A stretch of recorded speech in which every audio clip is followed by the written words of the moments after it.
I guess he wants you to pick up the story sort of the day of the attack on Pearl Harbor, and then sort of when you started getting the ship moving out into the channel. Yeah. Yeah, we want more detail. Well, I think I already told you that a bomb exploded off by the stern of the Honolulu, and there's several stories. Was that we looked off to the port side over to where the bombing was going on. We were nosed into the pier. We had to go to the other side of the ship, the starboard side.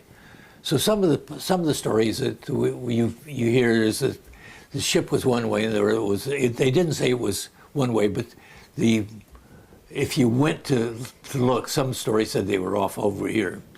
And there's a lot of stories that when we get old, we forget some of the things that are going on. I'm not that old yet, but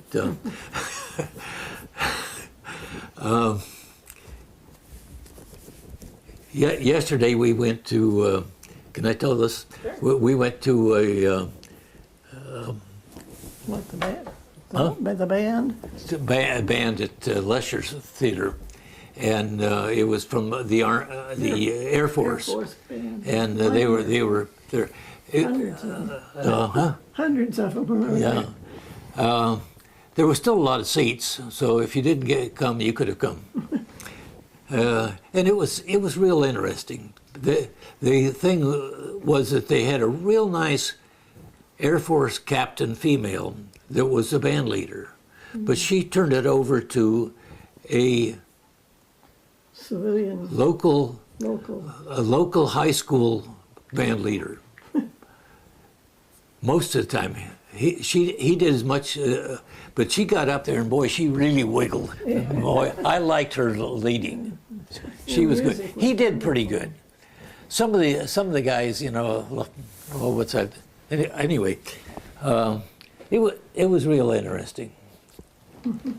Whatever happened. I know. Yeah.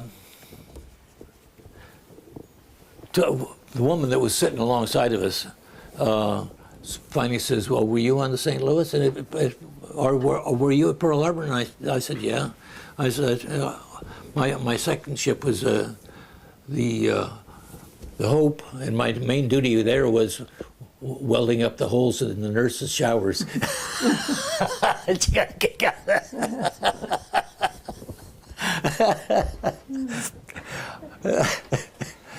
Well, it's real quick. Whatever happened to Orr?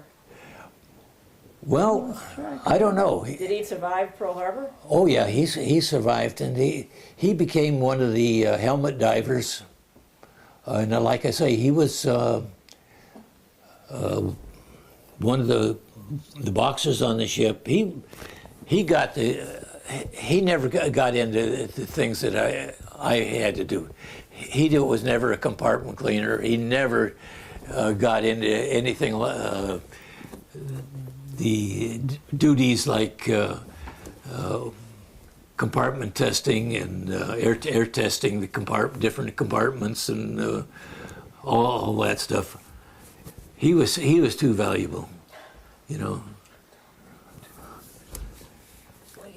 We got about 2 minutes. If you want to say anything else, or we got 2 minutes of tape. If you want to say anything else, you could tell that you were taking the scaffolding down. Well, didn't I tell you all that? Anyway, okay. I was up there taking helping taking the scaffolding down. I wasn't up there taking it down. I was on a down line, and we would tie 2 ropes to a 2x4 once they got it loose, and they would lower it, and we were pulling on the downhaul line and keeping it because we were underway, and that 2x4 would have been way out here. So we were pulling it down, kept pulling it down, and then once it got down to us, we would take and throw it over the side. And of course, the natives were able to get it and so forth. But while we were there, one of the lines on the top gave way. They didn't have it on there tight enough, and so I happened to be looking up about the time this 2x4 was coming down, and it was coming right down where we were. And there was a chief there. He and I were the ones that were pulling it down, and so I knocked him out of the way, and he got up and looked at me, and then he realized 2x4 hit here, and it was a long one. It hit, and it went over the railing, and I don't know where it went from there, but as it went over the railing, it come up and hit my elbow and kind of bruised my elbow here, but I didn't get Purple Heart for that. That was your only wound at Pearl Harbor. Yeah. Okay, can we see the pictures real quick? Oh, what pictures would you like? Here's a picture of the USS St. Louis. This is an official picture. You able to get this? Yeah. And it's the USS St. Louis getting underway on December 7th, towards the end of the bombing. It took us almost until the end of the bombing to get enough steam up, get the boilers on the line and get the steam up in order to get underway.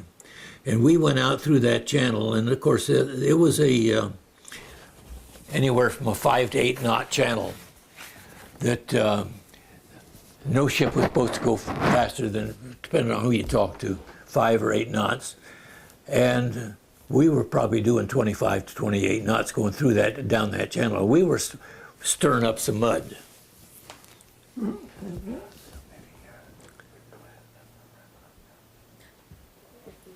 Yeah, I guess just wrap it up. So yeah, well, thank you very much. Yeah, you guys are awesome, and actually I'd like to come back and film even more, because every time we talk to you, there's like more stories that come out. Yeah, we could tell you a lot of stories about Japan. Yeah, that would be like a whole separate filming thing. Yeah, but thank you so much, because we're about to run out of tape. So, yeah, great, and I guess that's it. Yeah, you guys want to shake hands or? Oh. Perfect. Yeah. Hot dog. That was terrific. Yeah, like I said, every time you guys talk to you guys, you have like all these other stories pop out. Oh, we have a lot of stories too. Thank you. Okay.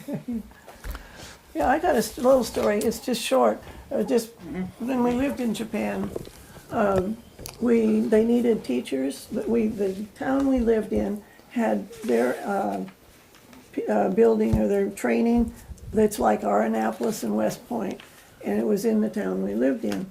And they wanted people to come that spoke English and teach these young men how to speak English. And so we decided, well, we'd do this. We volunteered. And it was just fascinating to talk to these young men. And they just were fascinated with him, to think that they'd bombed him and now he's back. And so we did that for the 3 years we were there. So. Were they quick learners? Pretty good, yes. They were very elect. They were only certain ones were picked to go to this training school. It wasn't just everybody signing up. Any Joe